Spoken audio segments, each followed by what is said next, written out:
Buenos días, ¿cómo están? ¿Están felices, contentos? Amén, gracias a Dios.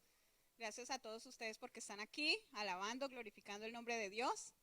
Gracias porque estamos vivos, ¿cierto? En estos momentos donde la vida es tan incierta. Gracias a Dios podemos venir a nuestro templo que está abierto y vamos a disponernos a leer de la palabra de Dios. Yo sé que ustedes tienen las mascarillas y es difícil leer, pero vamos a tratar, vamos a esforzarnos un poquito en leer. Yo he traído las diapositivas con los versículos. Si usted quiere buscar en su Biblia lo puede hacer, o si no lo puede ir leyendo de allí de lo que yo voy diciendo. ¿Bien? Empezamos entonces con nuestros primeros padres. Nuestros primeros padres, Adán y Eva. ¿Qué sucedió? Génesis 3:21. ¿Qué dice allí? Y Jehová Dios hizo al hombre y a su mujer túnicas de pieles y los vistió. Parece que Dios, después de que terminó la creación y descansó, Dios tuvo otra tarea más que hacer. ¿Y fue la de qué? Preparar unos vestidos. Dice que hizo túnicas de pieles para Adán y Eva. Tuvieron que haber sido muy hermosas. Y este material, que eran materiales de pieles, fue debido a un sacrificio. El ofrecimiento del primer sacrificio fue una ceremonia muy dolorosa. Tuvo que Adán y Eva alzar la mano para quitarle la vida que solo Dios puede dar. Una vez un animal muerto, ¿quién le puede dar vida? Nadie, solo Dios. Por primera vez iba a presenciar la muerte y sabía que si hubiera sido obediente a Dios, no la habrían conocido, ni los animales, ni las personas. Mientras mataba a esa inocente víctima, temblaba al pensar que su pecado haría derramar la sangre del cordero. Temblaba porque era el inmaculado Hijo de Dios. Esa escena le dio un sentido profundo y vívido de la enormidad de su transgresión, que nada sino la muerte del querido Hijo de Dios podía expiar. Se admiró de la infinita bondad que daba semejante rescate para salvar a los culpables, pero una estrella de esperanza iluminaba este tenebroso y horrible futuro y le libraba de una completa desesperación. Una condenación y muerte le esperaba a Adán y Eva, pero ¿qué hizo Dios? En su profundo amor Él dijo: voy a enviar un suplente, un símbolo. ¿Y quién debía ser? Un animalito, un cordero. ¿Qué había hecho ese pobre animalito? Nada, no merecía la muerte. Pero como debía llevar el castigo del ser humano, aquel animal pagaba, que era el precio del pecado. Y Dios hizo esa provisión. Y esto fue ordenado por Dios, que para reconocimiento de pecado debía haber una confesión de fe, pero debía haber un derramamiento de sangre. Y esta ceremonia era muy dolorosa, pero a la vez era alentadora, porque era la esperanza de que un día ellos serían rescatados y salvados del pecado. Vamos a ver si ahora sí esto nos funciona. Después de ellos tuvieron hijos. ¿Y quiénes fueron sus hijos? Muchos hijos, pero entre ellos menciona la Biblia que estaba Abel y Caín. ¿Qué hizo Abel? Trajo un cordero en sacrificio. Vamos a leerlo. Génesis 4:4. Junto conmigo lean. Y Abel trajo también de los primogénitos de sus ovejas, y miró Jehová con agrado a Abel y su ofrenda. Estos hermanos también fueron probados como lo había sido Adán antes que ellos, para comprobar si habrían de creer y de obedecer las palabras de Dios. Conocían un medio provisto para salvar al hombre y entendían que solo el sistema de las ofrendas era lo que Dios había ordenado. Sabían que solo esas ofrendas hacían expresar su fe en el Salvador. Ahora, ¿Caín obedeció lo que Dios había mandado? No, dice que fue Abel. Y sigamos en Hebreos 11:4. ¿Qué dice Hebreos 11:4? Por la fe Abel ofreció a Dios más excelente sacrificio que Caín, por lo cual alcanzó testimonio de que era justo, dando Dios testimonio de sus ofrendas y muerto aún hasta por ella. No era traer cualquier ofrenda, aunque era de las mejores ofrendas, porque dice que Caín trajo los mejores frutos de su tierra. Era traer la ofrenda que simbolizaba el sacrificio y la fe en Jesucristo, que se simbolizaba mediante un cordero o un animal, lo que declaraba una derramamiento de sangre. Sin derramamiento de sangre no había perdón de pecados y ellos debían mostrar su fe en la sangre de Cristo como una expiación. Abel comprendía y Abel fue obediente. Abel trajo su ofrenda, tal como la ley lo expresaba. Y él contempló en un futuro cómo Jesucristo moriría en la cruz y cómo Jesús moriría por su pecado. Era un testimonio aceptable y aprobado, tanto que dice que fue el más excelente sacrificio, la más excelente ofrenda. Después viene Abraham. ¿Y qué sucede? Uno de los patriarcas que era Abraham, ¿qué le pasó? Génesis 22:13, leamos.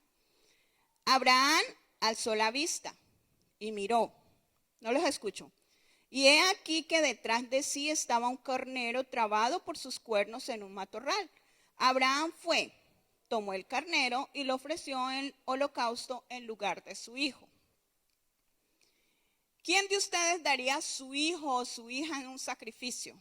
En obediencia a Dios. Era una prueba muy difícil y esta prueba era tan complicada, pero era tan extensa y tan maravillosa porque dice que ángeles, huestes celestiales y todos los mundos estaban contemplando a Abraham, si él realmente obedecería o no obedecería la orden de sacrificar a su propio hijo. Fue más difícil la prueba de Abraham que la de Adán y Eva, pero él obedeció y todo el pueblo le aplaudió porque él no rehusó a su único hijo. Su fe en el carnero en lugar de su hijo Isaac representaba a Cristo cuando el hombre estaba condenado a la muerte por la transgresión de la ley de Dios. Mirando a su hijo dice, vivo, he hallado un rescate. ¿Ven ese animalito que está ahí? Esos cuernitos, el pobre animal iba ahí caminando y se enredó en unos matorrales y dice que Abraham miró hacia atrás. Justo en el momento en que él iba ya a sacrificar a su hijo, un ángel le avisa y entonces él da la vuelta y se da cuenta que hay un carnero, que es el que debía morir en lugar de su hijo. Pero él tenía que aprender una lección y es que él tenía que ver que eso era lo que sucedería con el Padre, que daría a su hijo, su único hijo, para que muriera por nosotros en la cruz. Después de esto vino el pueblo de Israel y entonces ellos hacen una celebración que se llama la Pascua. Eso está en Éxodo 12, 1, 11. Eso traía unos requerimientos muy largos que ustedes deberían leer en la casa cuando estén allí o los que están mirando. En Éxodo 12, 1 al 11 dice que ellos debían tomar un cordero de 1 año. Imagínense, el pastor había cuidado ese corderito y debía escoger el más perfecto, el mejor, el que no tuviera ningún defecto. No aquel que se había atropellado y se había roto una patita o tenía una oreja quebrada o se había rasguñado. No, era el cordero perfecto. Y Moisés instruyó al pueblo y les dijo, van a matar al cordero, pero lo van a asar. No debía ser hervido, no se deberían quebrar sus huesos. Después de asar este cordero, ellos también debían vestirse y ponerse en sus ropas, sus mejores ropas, sus zapatos, comerlo con hierbas amargas y pan sin levadura. ¿Qué pasaría con la sangre de este cordero? Debían ponerlo en sus puertas. ¿Por qué en sus puertas? Porque esa noche era la última plaga y era la muerte de los primogénitos. Entonces pasaría un ángel donde serían exterminados los primogénitos, pero el ángel al ver en la puerta la sangre, no moriría nadie ahí. Y muchos egipcios quisieron seguir esta práctica también. Ellos fueron donde los israelitas y les dijeron, queremos estar aquí con ustedes y nosotros queremos servir en este sacrificio también. Y fueron aceptados. Así que al otro día fue su día de liberación. Esto se llamó la Pascua. No tiene nada que ver con lo que hoy en día el ser humano celebra, ¿cierto? De conejos y de huevos o cosas así. Es muy distinto. Esto se trata de una liberación, de un rescate, donde hay un símbolo de por medio que es nuestro Señor Jesucristo. Ahora, Dios elige unos primogénitos, que son los de la tribu de Leví. La tribu de Leví tenían que administrar todos los ritos sagrados que habían sido dados por Dios. Y eso está en un libro que se llama Levíticos. Este libro trae explicado paso por paso en qué momento llevar la ofrenda, cuándo hacer la ofrenda, qué debía ser sacerdote, cómo debía ser el sacerdote. Y entonces allí hay una clasificación donde, por ejemplo, cuando eran las fiestas, ¿qué fiestas? La de la Pascua, que fue la que vimos ahorita, la de los panes sin levadura, primicias, Pentecostés, trompetas, expiación, tabernáculos. También cuando los sacerdotes eran consagrados, también cuando la persona pecaba. Y es que, ¿cómo podía Dios vivir en medio de un pueblo que estaba lleno de inmundicia, de impureza, de impiedad? Tenía que Dios de alguna manera reconciliar el pueblo con los sacerdotes. Entonces, cada persona, aunque estuviera en su casa y hubiera pecado, ya hubiese sido en la mañana, en la tarde o en la noche, podía mirar hacia el santuario y saber que allí había un sacerdote ofreciendo un sacrificio por su pecado, que era perdonado por Dios y que era purificado delante de Dios para poder mostrarse limpio delante de la presencia de Dios. Entonces estos ritos que están allí en ese libro son los que muestran cómo Dios es santo, es puro, es justo, pero su gracia nos provee de un camino para vivir en una santa manera. Y entonces nos recuerda de nuestra relación con Dios.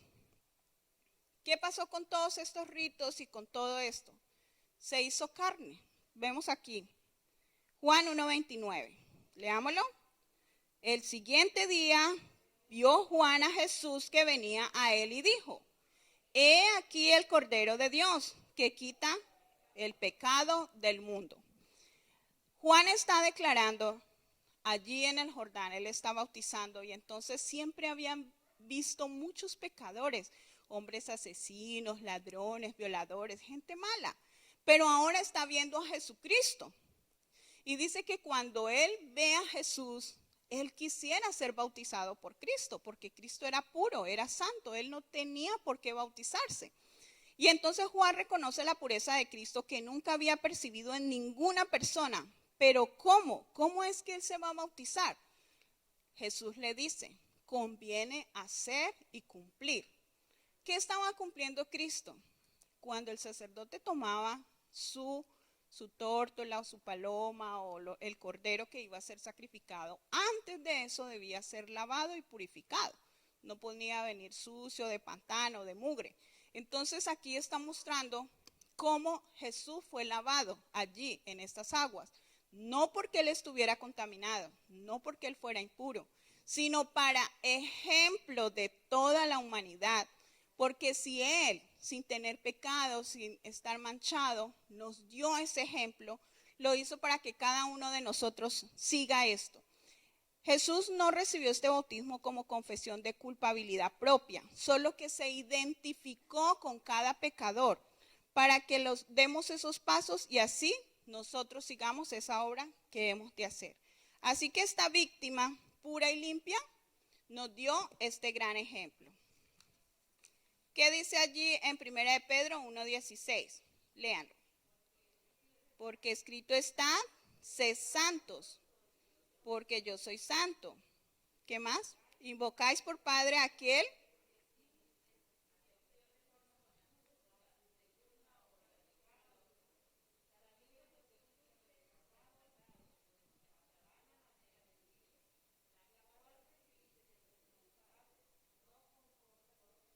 como oro o plata, sino con la sangre preciosa de Cristo, como de un cordero sin mancha y sin contaminación, ya destinado desde antes de la fundación del mundo, pero manifestado en los postreros tiempos por amor de vosotros.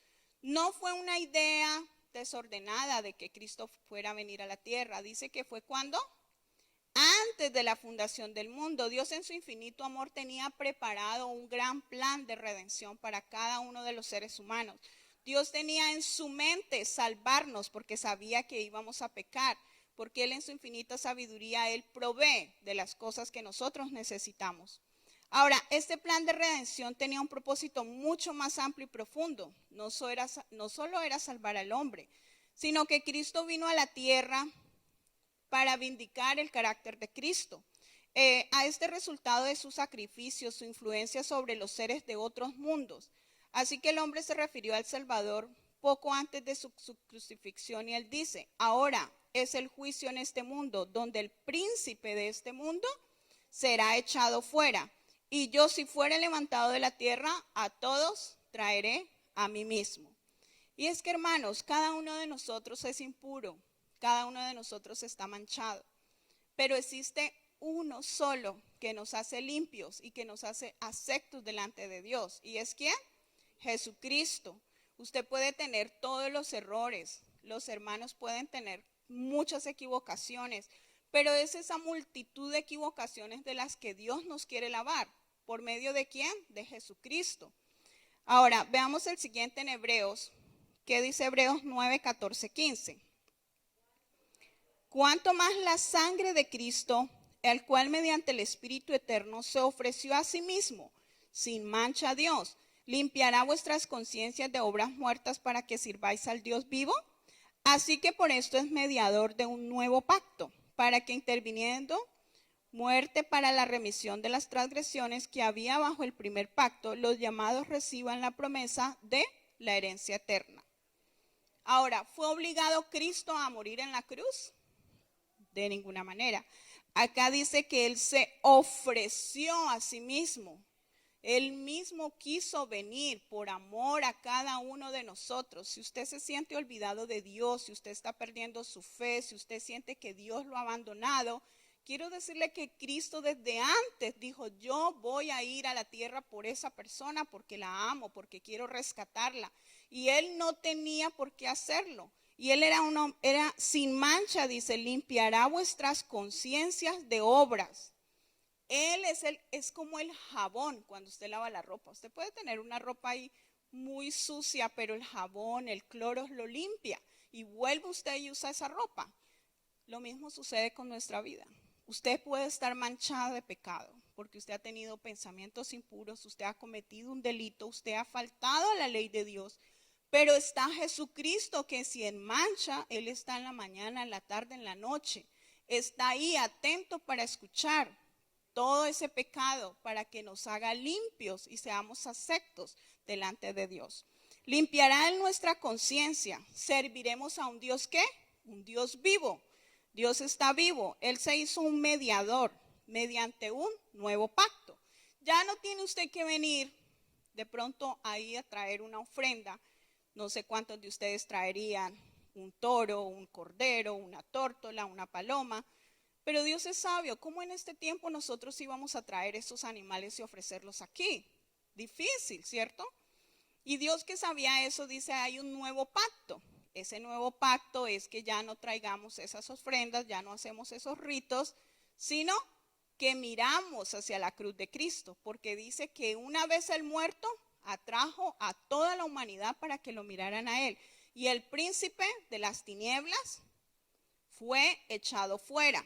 O sea que fue vencido. En la cruz Satanás fue vencido. Hermano, si usted cree que está siendo arrastrado por Satanás, déjeme decirle que él ya perdió. Él ya fue vencido porque Cristo lo venció en la cruz. Este es un cordero que limpia la conciencia. Ahora, hay un ejemplo de recibir al cordero, de purificar y transformar mi vida. ¿Cómo nos muestra esto en la misma Biblia? Esto está en Hechos 8, 32, 38. Leámoslo. De la escritura que leía era este: como oveja a la muerte fue llevado y como cordero mudo delante del que lo trasquila. ¿No están leyendo? Así no abrió su boca. Respondiendo el eunuco, dijo a Felipe: te ruego que me digas, ¿de quién dice el profeta esto? ¿De sí mismo o de algún otro?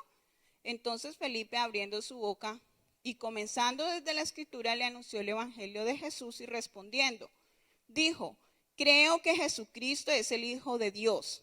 Y mandó parar el carro y descendieron ambos al agua, Felipe el eunuco, y le bautizó.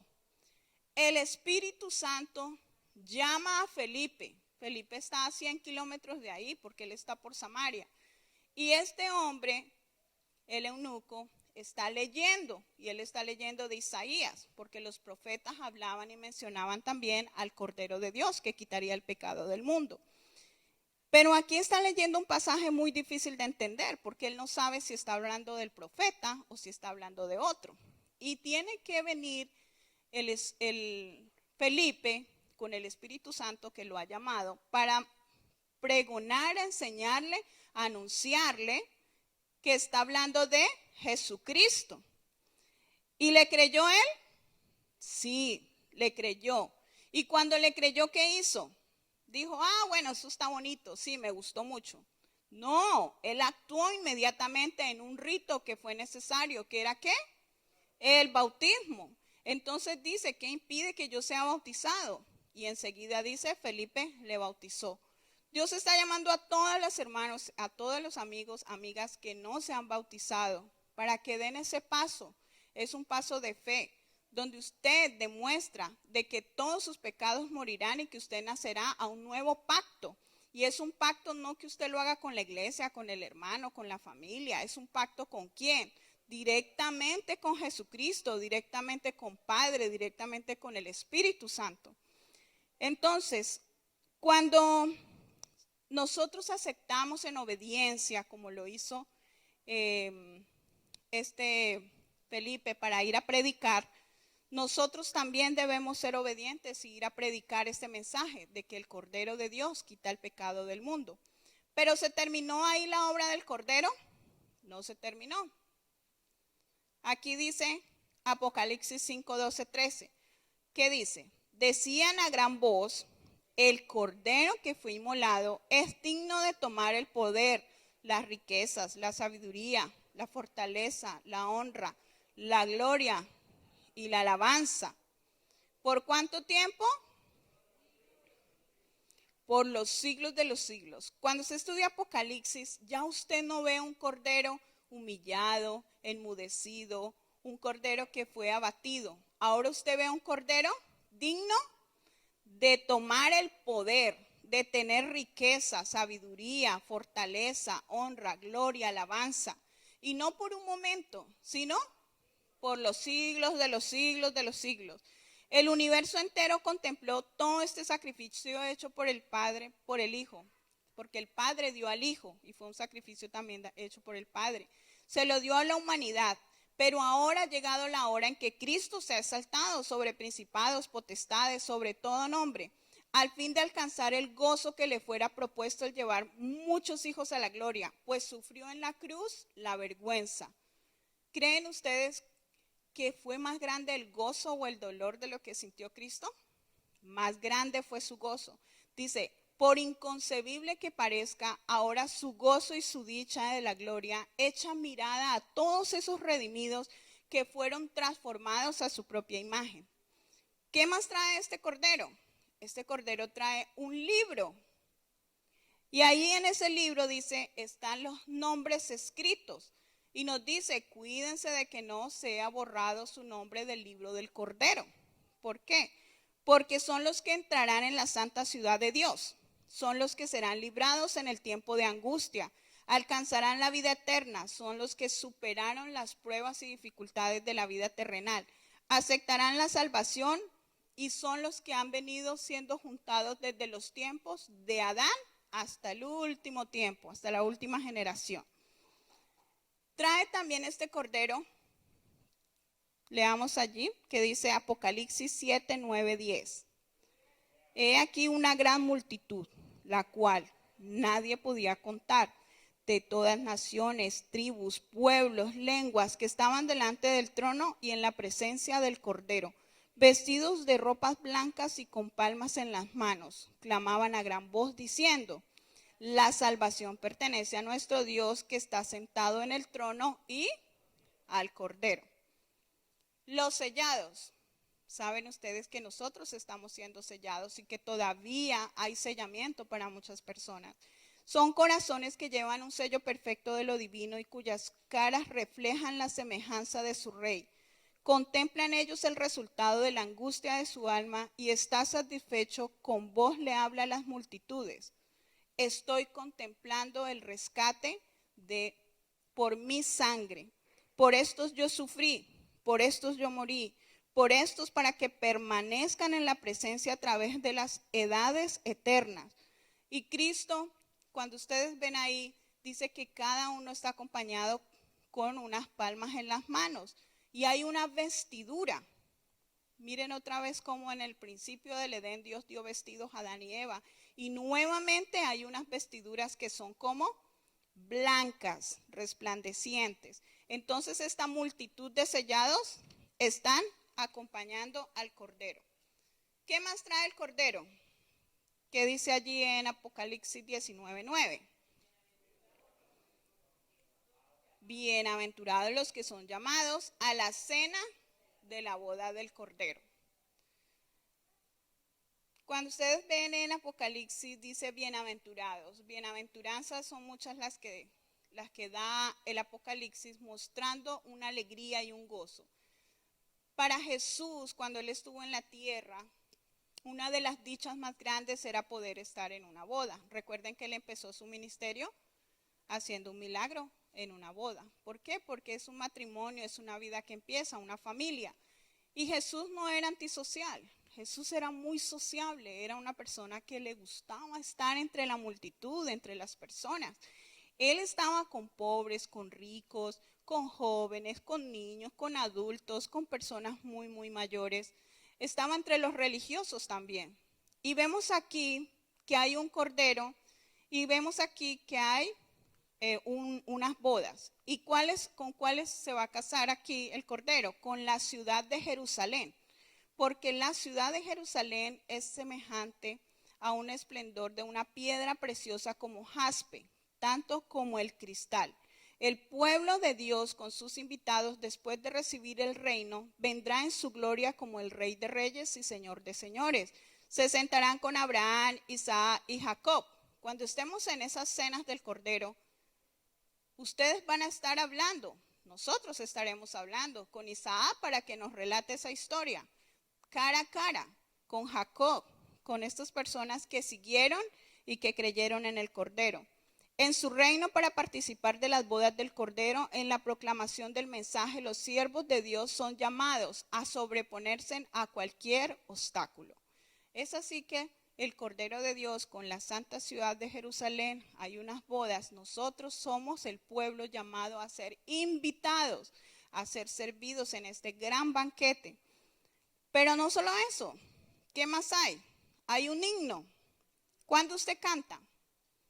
Cuando está contento, alegre, cuando hay una victoria. Y este es el canto de Moisés y del Cordero. Vamos a leerlo.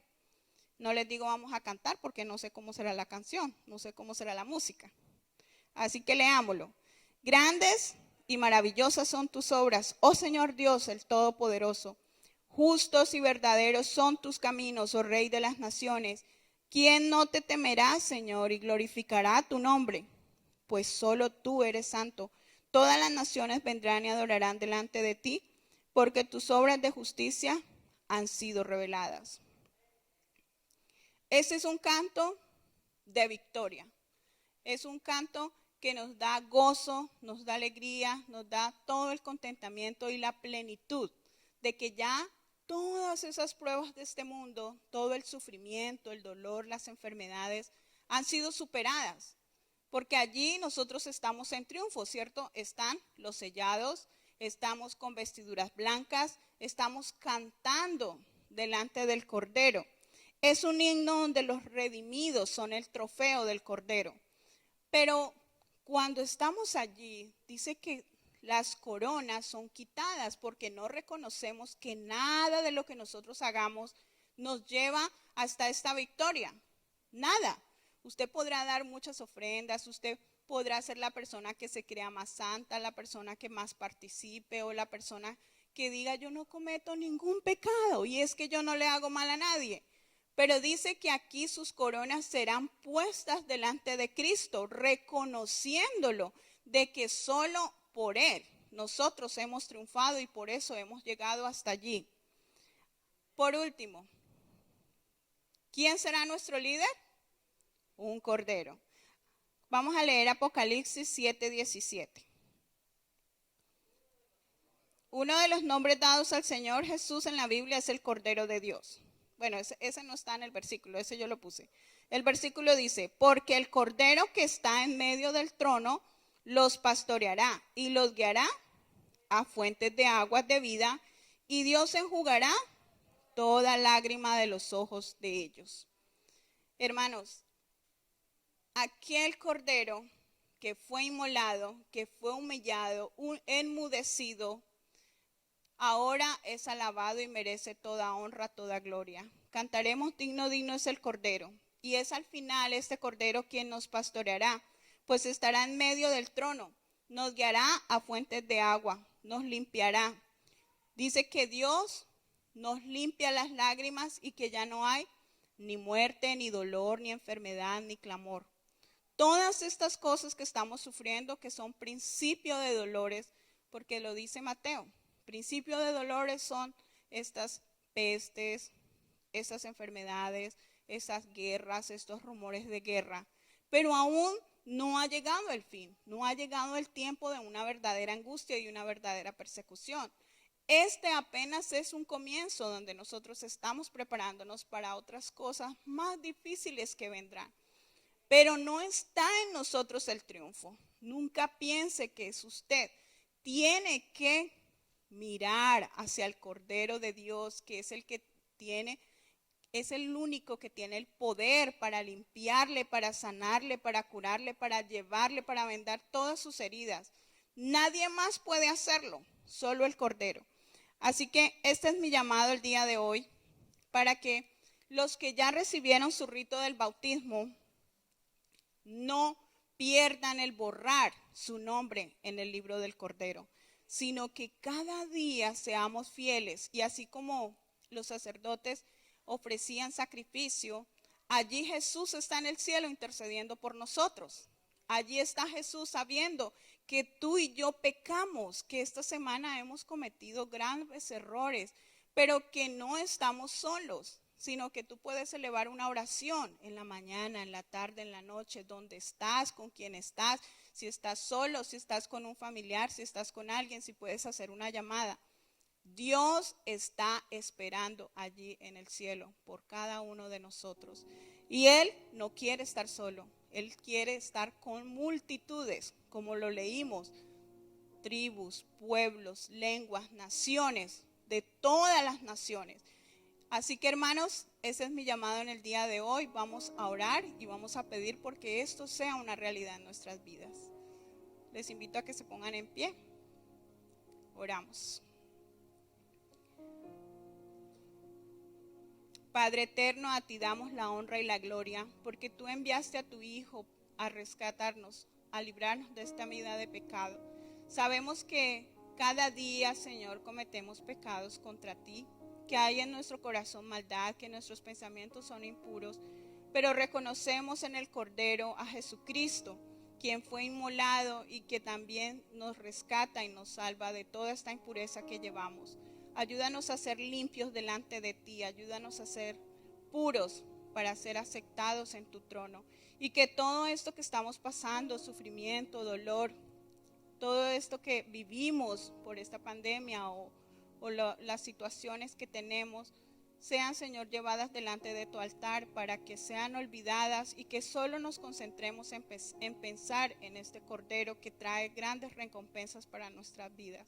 Sabemos que no es por nuestros méritos, sino que son por los del Cordero, por tu Hijo Jesucristo. En el nombre de Jesús, amén. Hermanos, el miércoles no hay culto aquí en la iglesia porque recuerden que estaremos viendo la transmisión por el Facebook de la campaña del pastor Andrés Peralta. Así que el miércoles la iglesia estará cerrada. Dios les bendiga.